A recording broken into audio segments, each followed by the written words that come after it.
Mi organización es una organización de cooperativas de consumidores y usuarios, pertenece al Consejo de Consumidores y Usuarios a nivel nacional.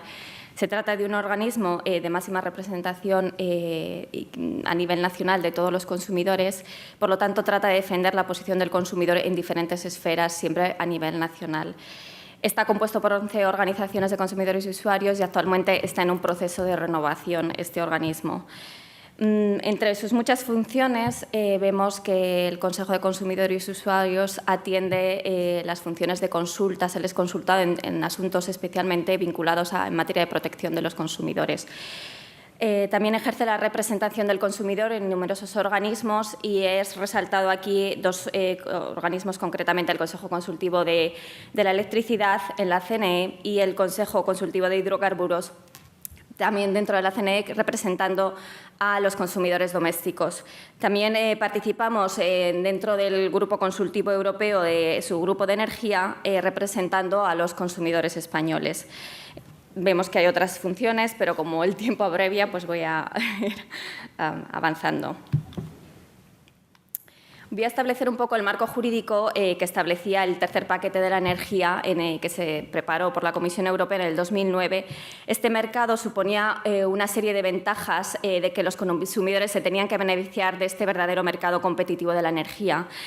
Por lo tanto, este mercado perseguía introducir un mayor grado de liberalización, sobre todo en el mercado de la electricidad y del gas, reforzar el papel que tenían los reguladores y su independencia, promover inversiones en las infraestructuras, solucionar los fallos que había estructurales en los mercados y, sobre todo, mejorar la competitividad de tal forma que los mercados fuesen mucho más liberalizados y el consumidor pudiese beneficiarse de estos mercados.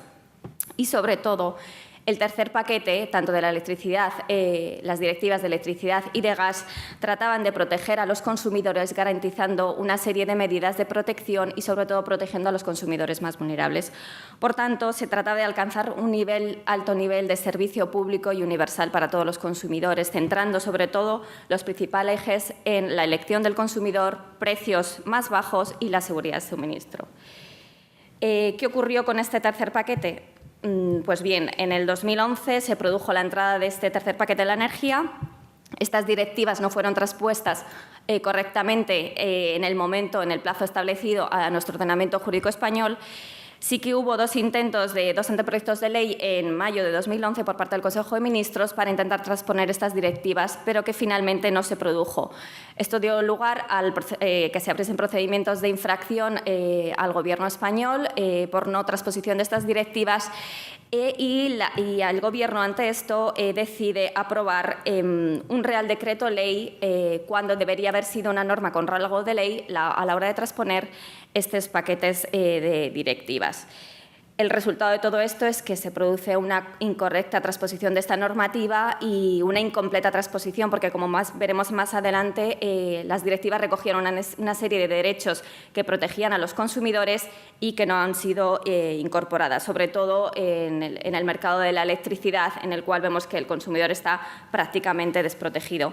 Aquí vemos una serie de medidas de protección que establecía la directiva de electricidad y también la de gas, derechos de suministrados a precios razonables, fácil y claramente comparables, derecho a recibir datos de consumo y dar estos datos, accederlos a cualquier otro suministrador, estar informados del consumo real y de los costes que les corresponden, derecho a escoger la forma de pago, en fin, una serie de derechos que se establecían claramente en las directivas y que en el caso de la electricidad vemos que hay una falta por parte del Gobierno de transponer directamente esta normativa en beneficio de los consumidores. ¿Qué es lo que se encuentra el consumidor? Pues se encuentra con una amplia complejidad de este mercado. Los elementos que tienen son demasiado técnicos, demasiados agentes que confunden al consumidor, no saben cuáles son las funciones, aparecen las figuras del comercializador, del distribuidor. El consumidor sigue a día de hoy sin saber quién es uno y otro, con quién tiene la factura, a quién debe reclamar, si tiene un problema del suministro, quién es el que corresponde, qué empresa corresponde. Incluso en algunos casos solo sabe que es la persona que tiene la factura, que le remite la factura. También ahí vemos y demandamos por parte de las asociaciones que hay una dispersión normativa y una carencia, una deficiencia técnica a la hora de legislar el mercado del sector de la electricidad. continuas modificaciones que llevan a causar una confusión realmente sobre cuáles son las implicaciones que afectan a los consumidores. No sabemos realmente cuáles son los derechos que les protegen, porque evidentemente con el retraso, la transposición y la no clara establecimiento de las normativas establecidas en las directivas, pues vemos que hay una desprotección por parte del consumidor. Lo que entendemos también que hay una cierta inestabilidad legislativa a largo plazo. Todos somos conscientes que hace poco teníamos la tarifa a 2 meses, las lecturas estimadas, ahora se vuelve otra vez a la lectura mensual. En fin, hay unas modificaciones continuas que causan un aumento de las reclamaciones por parte de los consumidores en las que no conocen exactamente el mercado. Por lo tanto, lo que queremos las organizaciones de consumidores, que formamos parte del Consejo de Consumidores y Usuarios, es una reforma amplia en el sector eléctrico, que se haga una regulación adecuada y, sobre todo, a largo plazo y que sea mucho más estable, para que haya, por lo menos, una protección adecuada de los consumidores. También hay una problemática, es la formación de los precios. ¿Ustedes creen que realmente el consumidor entiende cómo se forman los precios? Hay una desconfianza total en la formación del precio y muchos consumidores tampoco entienden los conceptos que se incorporan en las facturas, los costes de abastecimiento, los costes de generación, la tarifa, el déficit tarifario, en fin, una serie de conceptos que llegan a gran confusión al consumidor y en el cual se siente bastante desprotegido. Si miramos el siguiente gráfico aportado por la Comisión Europea, se trata de un gráfico de supervisión del mercado de consumo con respecto a los servicios eléctricos. Vemos que este indicador de actuación del mercado, en el que tiene en cuenta criterios como la comparabilidad, la confianza, los problemas y quejas que presentan los consumidores, la facilidad de cambio de suministrador y la satisfacción de los consumidores y la elección de comercializador, vemos que España se encuentra en la parte final del ranking de todos los países de la Unión Europea. Por debajo solo se encuentra Bulgaria. Esta situación es realmente lamentable de cómo se aprecia el mercado español en este sentido. En este otro gráfico vemos, lo hemos comparado con el resto de países de nuestro entorno y con la media europea, y también aquí refleja la situación en España. En este estudio también elaborado por la Comisión Europea sobre el consumo, la confianza de los consumidores, teniendo en cuenta, por lo tanto, la comparabilidad, confianza, la facilidad de cambio y las expectativas que tienen los consumidores y las posibilidades de elección.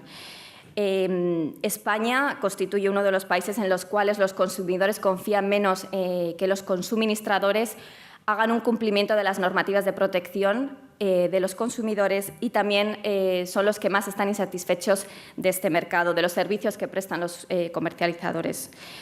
Casi el 50% de los consumidores ven muy difícil comparar los servicios que están ofreciendo los distintos suministradores de electricidad. Casi también el 50% cree haber tenido algún problema con el suministrador, y aquí quiero destacar que el resto de países no supera el 15%.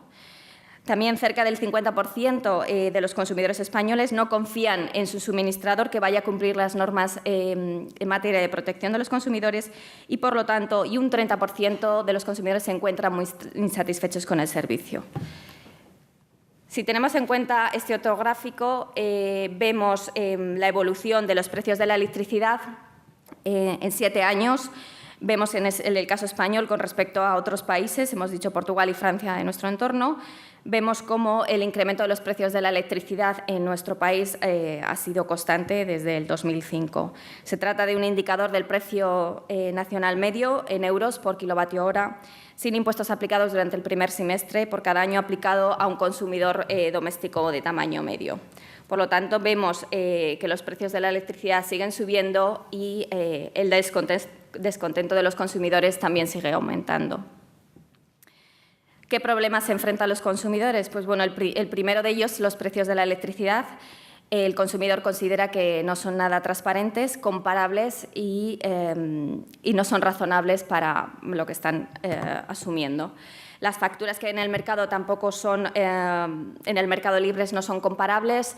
No se está favoreciendo el cambio de suministrador. Cada vez más se están produciendo mayores prácticas por parte de los suministradores, de los comercializadores de electricidad, que incitan al consumidor a través de prácticas engañosas a cambiar, bien si están en la tarifa de último recurso, a cambiar al mercado libre, o al contrario, cambiar de comercializador a través de prácticas engañosas, de puerta a puerta, que cada vez son más denunciadas por parte de los consumidores.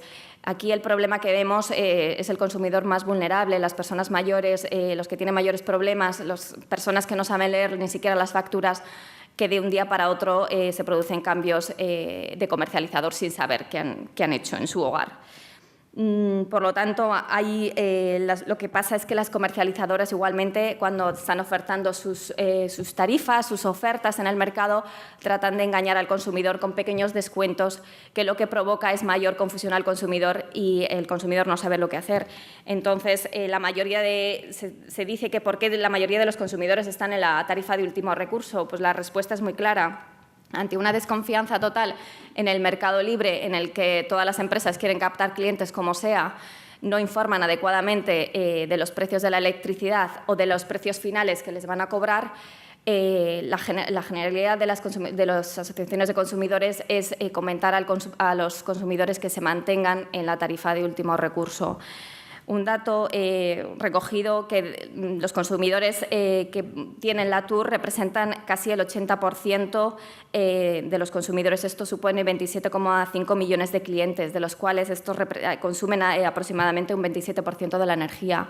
Nosotros seguimos defendiendo la tarifa de último recurso hasta que no haya posibilidades de cambio de suministrador adecuado, que haya un mercado libre en el que el consumidor pueda obtener tarifas mucho más baratas y transparentes a la hora de elegir.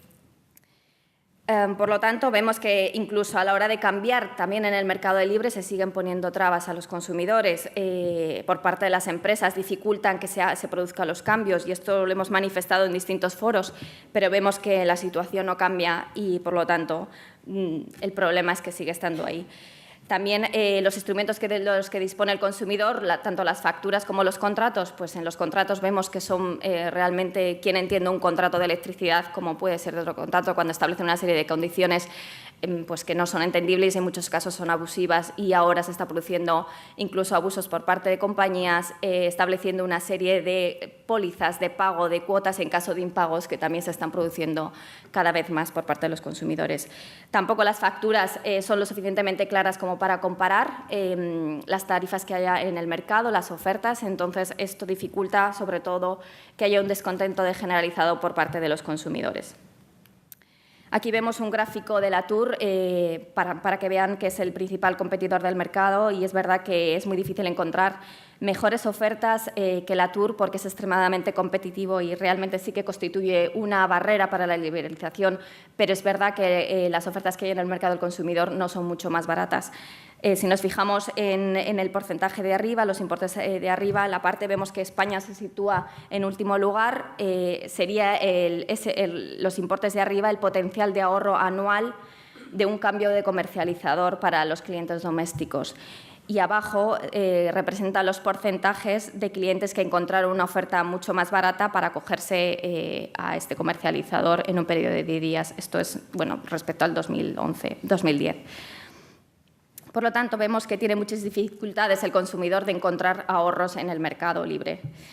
En este otro gráfico vemos también las tarifas en una primera parte serían aquellos países que están sujetos a tarifas reguladas y la otra parte del gráfico, en esta parte de aquí, serían los países que están más liberalizados, que no tienen una tarifa regulada, digamos. Y, por lo tanto, vemos que España representa un ratio de cambio de suministrador de un 0,8. Estamos por debajo de la media europea. Bueno, como veremos, es un dato bastante bajo para cambiar de comercializador.